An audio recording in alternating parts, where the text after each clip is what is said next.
The year is 2007. You've had your DS for a year and have played various Mario games, such as New Super Mario Bros. And Mario Kart DS, but you've never played an RPG before. On a warm day in June, you go up to your local GameStop and are looking for a new Mario game to add to your DS collection. You look at the GBA section and see a game pack in a display case, bundled in between seemingly endless other games. That game pack is Mario & Luigi Superstar Saga.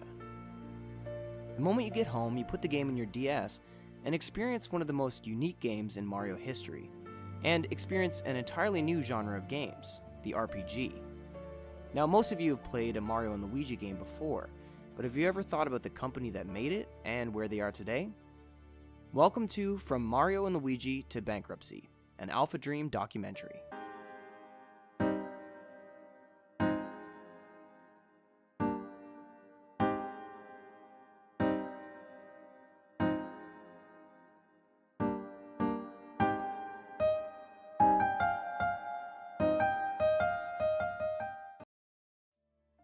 Alphadream was founded on January 12, 2000 by Tetsuo Mizuno in Tokyo, Japan.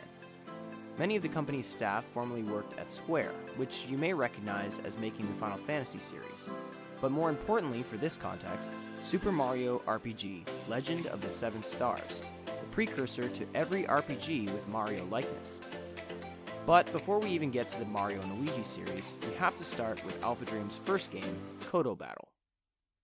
Released exclusively in Japan on March 9, 2001 on the Game Boy Color and directed by Chihiro Fujioka, Cotto Battle is a collectible card game where you defeat opponents in Kotodama card battles.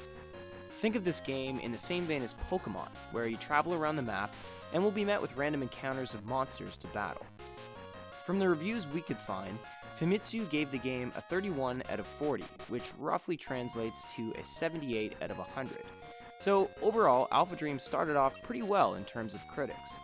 But this isn't what Alphadream is known for, this was just the beginning. They would produce 2 more games before diving into Mario RPGs, but that didn't stop Nintendo from publishing their next 2 games. The first one is Tomato Adventure. Released on the GBA on January 25, 2002, it was another RPG, but quite different compared to Cotto Battle. You play as DeMille in the Ketchup Kingdom, and have to go through every village to acquire the missing parts of a robot that will eventually unlock Gimmick Palace, a tower with a tomato on it. Yeah, this game is certainly unique. As for the development of the game, we mentioned before how this was their first game published by Nintendo. How did they get there though? After the release of Cotto Battle, Nintendo had asked to work with Alphadream on a brand new RPG initially called Gimmick Land. The name came from the idea that the game would use gimmicky, toy-like controls. Alphadream accepted and had the game ready to release on the Game Boy. However, Big N had already released the Game Boy Advance at that time. Nintendo then asked Alphadream to redevelop the game and change the name from Gimmick Land to Tomato Land. They had also requested Alphadream to use more unique and memorable characters to make the game more marketable. Eventually, the game was released, but only in Japan.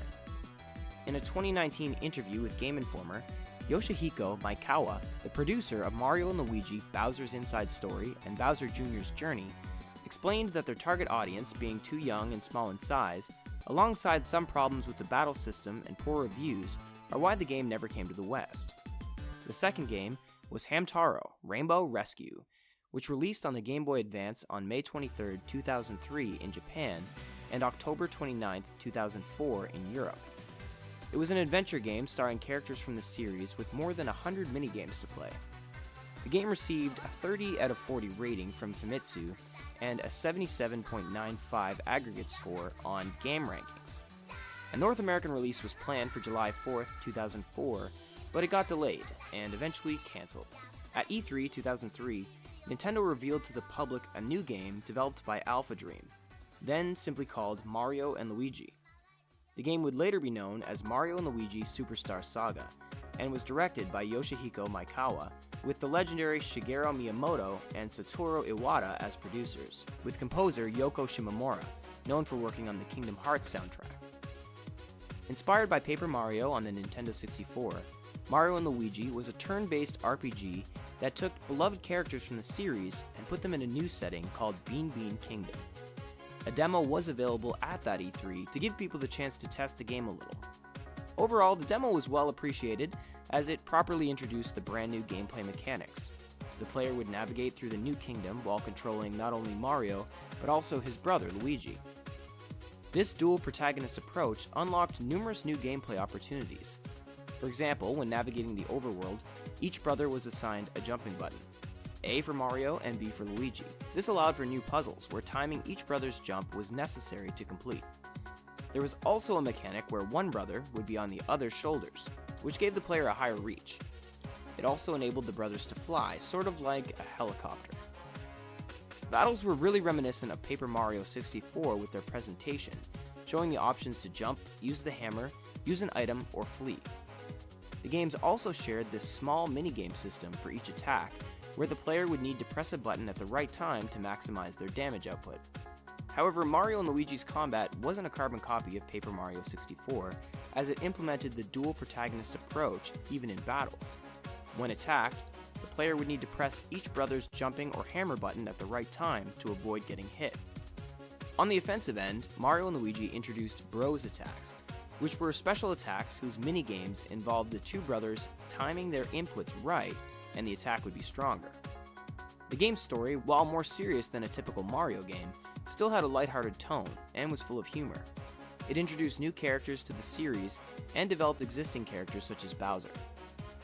Superstar Saga was critically acclaimed and received excellent ratings from IGN, Eurogamer, and Game Informer, averaging a 9 out of 10 rating. It was still met with some criticism, however. GameSpy criticized the game's lack of originality, saying, "In terms of gameplay, there isn't much there that we haven't seen in the NES and SNES Mario and Zelda titles." The game was also criticized for being too easy, as it was targeted at younger audiences, though this accessibility was sometimes seen as a good thing. Some reviewers also struggled with the overhead perspective, making some of the jumping a bit harder to achieve.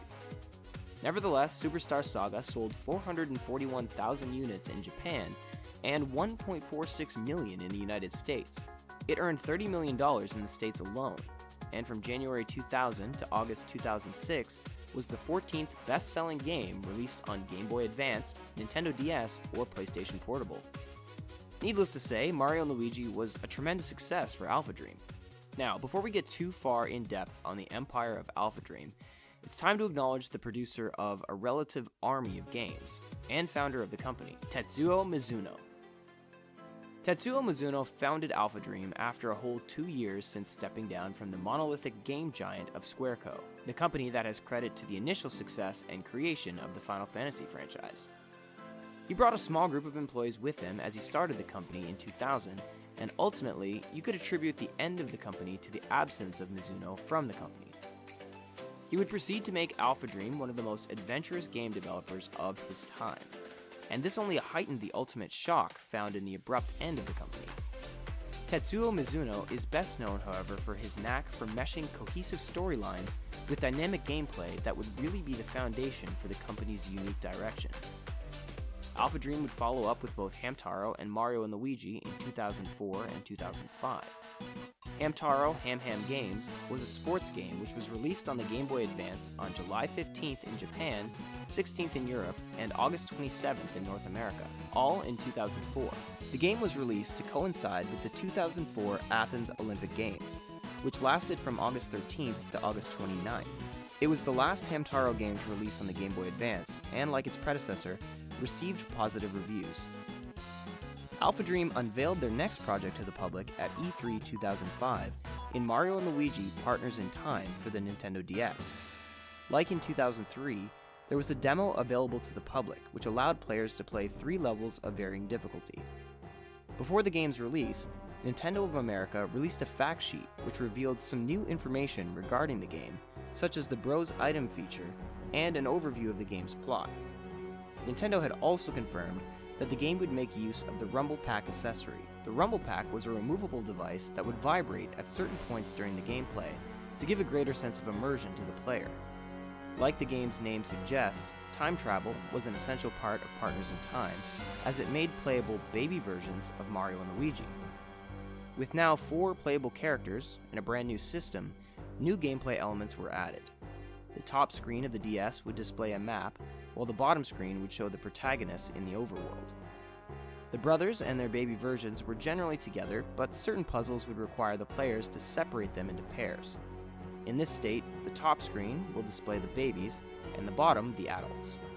This allowed for instances where the player would need to individually control the two pairs to solve a puzzle. The battles stayed relatively the same, still featuring the timing-based minigames to execute attacks. Partners in Time introduced Bros items, which are special items that can only be used when at least two characters are alive. These items would be used to inflict damage on one or multiple enemies at the same time.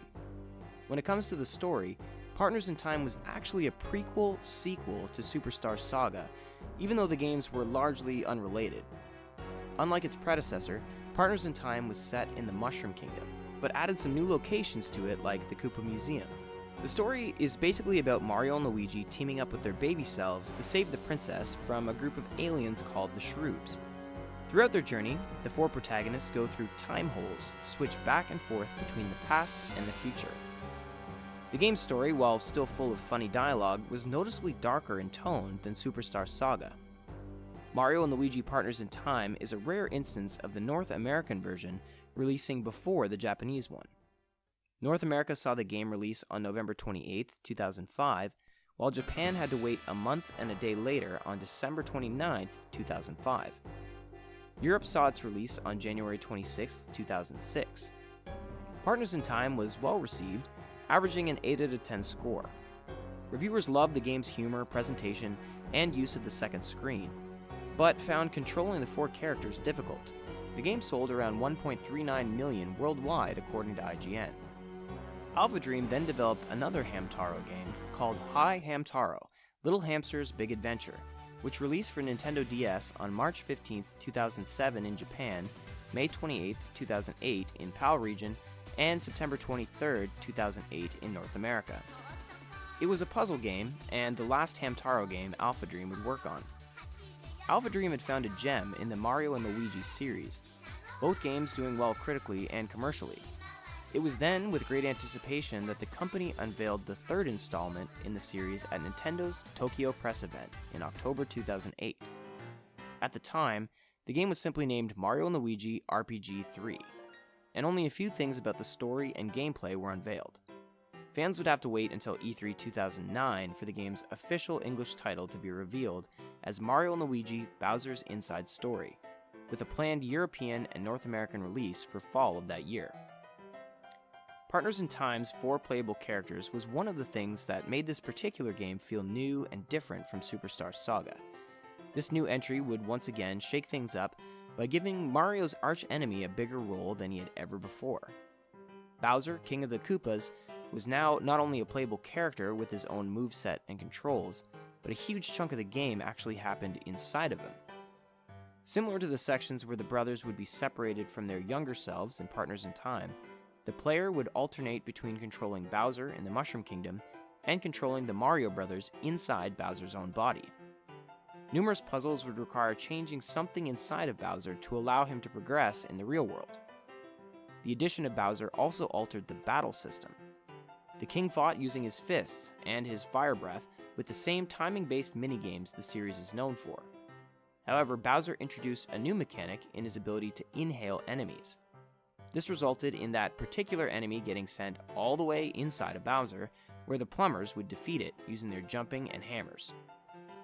Giant battles would also occasionally happen, where the player would turn their DS sideways and control a giant Bowser, by either interacting with the screen to punch and defend, or blowing on the microphone to breathe fire.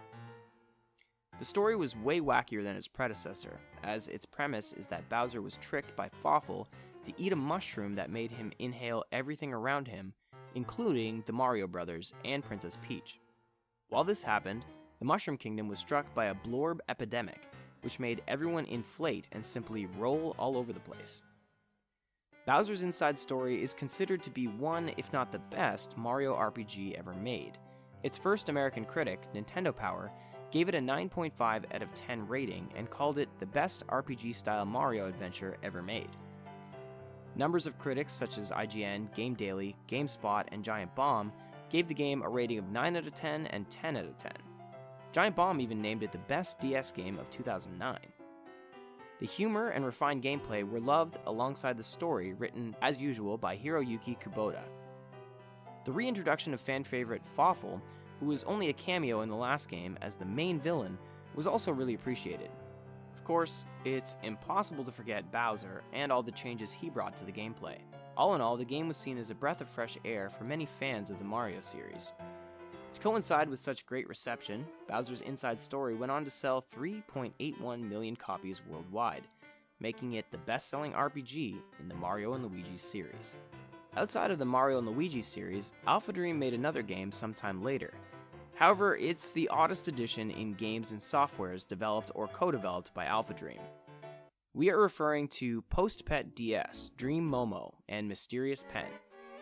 An absolute and utter departure from anything Alphadream had ever made, being that it wasn't even really a game. Rather, it was an email service in which the virtual carriers of the mail were Post-Pet. It's a truly odd project for Alphadream to have even been associated with, considering how bizarre of a concept it appears now. In some far-off board meeting, Marvelous Entertainment, the publishers of such games as the King of Fighters EX 1 and 2, the Harvest Moon franchise, and a myriad of JRPGs and adventure games few would ever even recognize due to their limited access in the Western world, decided with the council of Alphadream that this odd software would be best adapted to a video game. Things are only going to get more confusing from here on. Post-Pet DS, Dream Momo, and Mysterious Pen functions as an off-brand Pokemon-esque game. You collect Post-Pets throughout a live and fluid environment. The majority of the game offers a surreal atmosphere that makes for a very enjoyable gaming experience. That would be if the game was released anywhere except for Japan, probably due to its lack of appeal to Western tastes and culture. It has an in-game timer allowing for a day and night cycle. Post-Pets age and mature over time, with an assemblage of variety in size and depth of each individual area, offering a very interactive atmosphere. And we haven't even touched on the major mechanics of the game. The player has to balance their primary Post-Pet, the mascot of the franchise, Momo's happiness, and their own exploration for a favorable gaming experience. Momo requires to be fed when hungry, bathed when dirty, and his happiness level can be dealt with by taking good pictures throughout the game. And however unappealing that may seem, it really has a certain charm to it that makes this weird addition an oddly addictive staple in Alphadream's aggregation of games. And in many ways, it highlighted the versatility and talented charm that distinctified an Alphadream game from any other. Alphadream would remain inactive for 4 years after the release of Post-Pet. This silence was ultimately broken at E3 in 2013 with the announcement to their next installment of the Mario & Luigi franchise, Mario & Luigi Dream Team. Alphadream utilized their patented talents for storytelling and cohesive and interactive gameplay to create a worthy installment in the franchise. Though well received, the game came under criticism for its overabundance of tutorials and severe problems with pacing. This, however, was so minimal it barely posed a detriment to the game. Metacritic, IGN, GameSpot, and Common Sense Media ranking it with an 8.1 out of 10. Common Sense Media, however, gave it a perfect 5 out of 5 review.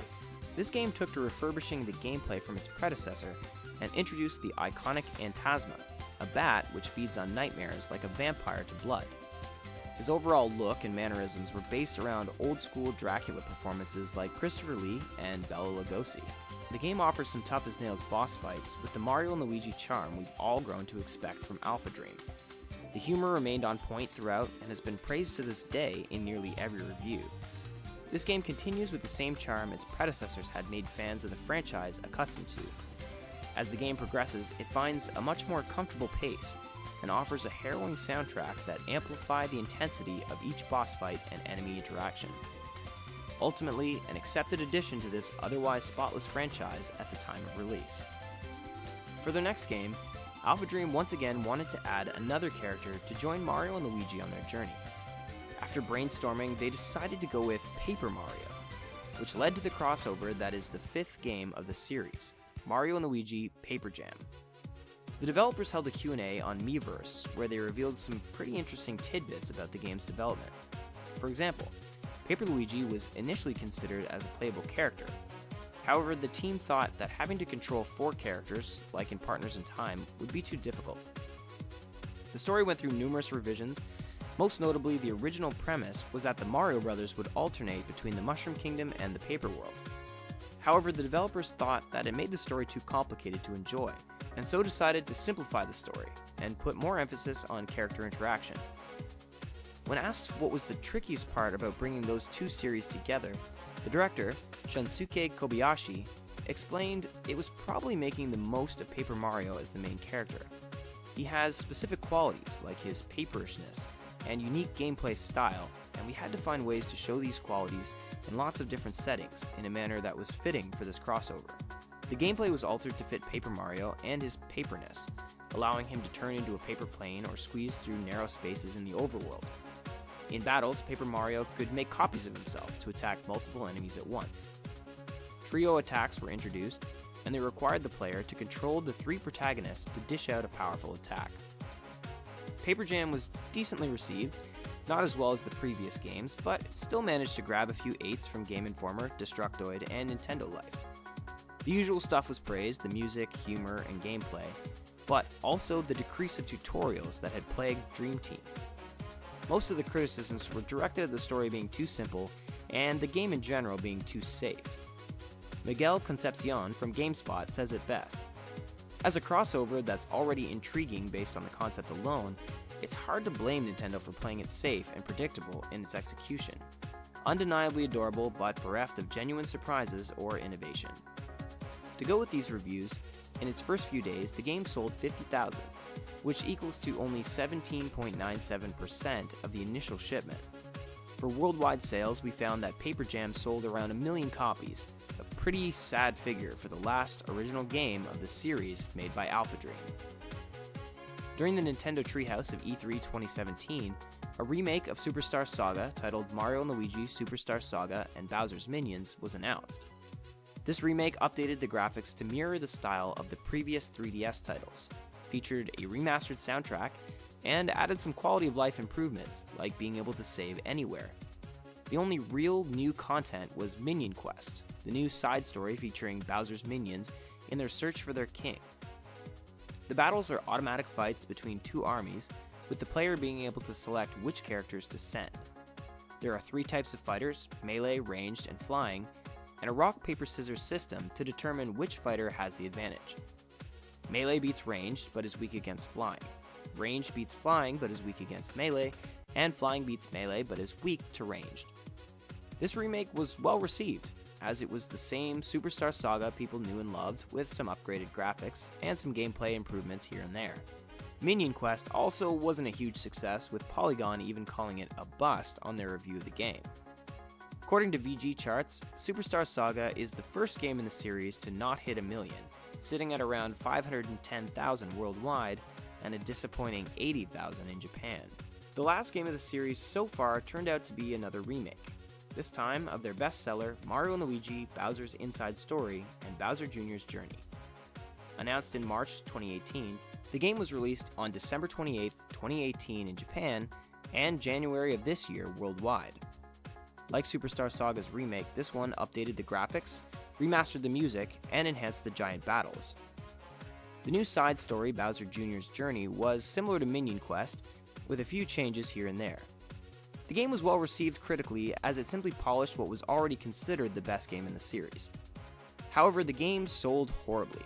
It sold under 9,500 copies in Japan in the first week, and disappeared from the top 20 charts by the second week. While it did release late in the 3DS's lifetime, comparing it to Luigi's Mansion and Captain Toad Treasure Trackers, which both released around that same time frame, paints an ever bleaker image. Luigi's Mansion sold 27,000 copies, and Captain Toad 20,547, according to Nintendo Life and Gematsu respectively. Famitsu's sales tracker recorded that the game sold 20,768 units in total, which makes it one of the worst-selling Mario games in the franchise's history. How ironic is it that the remake of the best-selling Mario RPG would be one of the worst-selling games in the whole series? Finally, we are up to October 2nd, 2019, one day after Alphadream filed for bankruptcy. According to Gematsu, the company recorded 300 million yen annually in the fiscal year that ended in March 2014. However, the poor sales of the recent games, especially the remakes, were not able to make up for the constantly increasing development costs. According to a Yahoo Japan article detailing the situation, in March of 2018, Alphadream had around 465 million yen in debt. With no improvements in sight, the company had no choice but to file for bankruptcy. The news saddened Western fans of the series, and many wonder what will become of the series. To conclude, Alphadream had come a long way since the days of Cotto Battle. With almost the same staff for more than 2 decades, the Mario & Luigi series managed to stay fresh and new while still keeping the tight gameplay and hilarious dialogue it was known and loved for. However, as the cost of developing games grew, the company had to play it safe to guarantee a profit. It is probably why Paper Jam felt so safe and why they decided to cash in on past successes with remakes. Ultimately, they were not able to save themselves from sinking deeper and deeper into debt before deciding to close up shop. Even if some other studio was put in charge of the series, Alphadream had a certain touch that made these games feel special for millions of gamers, and without them, Mario & Luigi simply would not be the same. As of the writing of this video, it's been less than a month since they declared bankruptcy, so if more events happen between the writing and publishing of this video, please feel free to post a comment about it below. We thank you all for watching this documentary, as it is our first documentary since January, where we talked about the history of the Metroid series. If you enjoyed, please like the video, share, and of course, subscribe, as these videos take a lot of time to make, and we'd love to hear if you want to see more documentaries. This has been Taylor with Game Domain.